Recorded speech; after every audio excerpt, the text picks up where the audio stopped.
We, just so you know, I've been a fan of Vasa. We started in '96, I think, when Mike Bottom first started coming down to Phoenix and coached the Phoenix Swim Club in the summertime.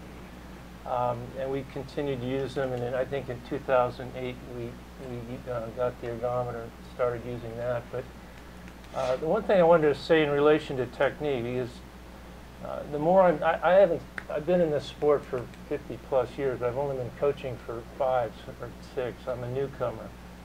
But I think I've learned more about the sport of swimming by being a coach than I ever was as a swimmer or administrator. It really makes you think about what you tell your swimmers.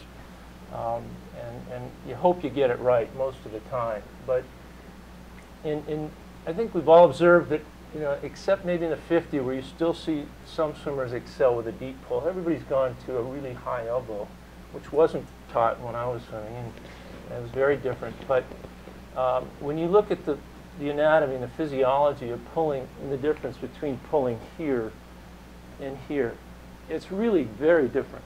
And it involves very different muscles. And I'm convinced that the muscles that need to get strong, we don't usually get strong, and we need to get them stronger, particularly around the scapula. Those are the muscles that are really involved in this motion. This is not, in my opinion, there's a lot of people have different theories about why this is better. My belief, it's not about power.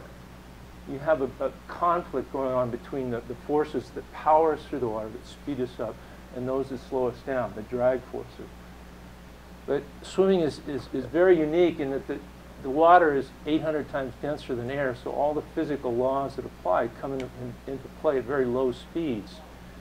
And in swimming, the drag forces end up really being more important in the long run than the power forces, especially at higher speeds of world-class and elite swimmers. So what I love about the Vasa is it helps us teach this. I believe this position is a position of least drag, not the position of most power. And this position here, when you look anatomically, what you're doing when you're recovering here, and you've got this elbow up here, you're in a negative position, and you're trying to keep this elbow up the top. You're extending your shoulders back, and that's not a position of power. That's the way it initiates. As you rotate through, the angle goes from negative and eventually neutral and then positive as you rotate around.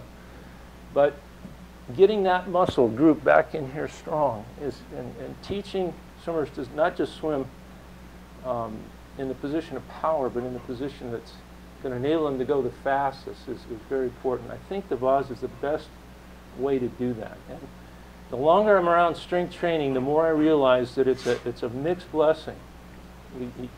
We now, I think, have come to the belief, or at least I have, that swim-specific strength is key.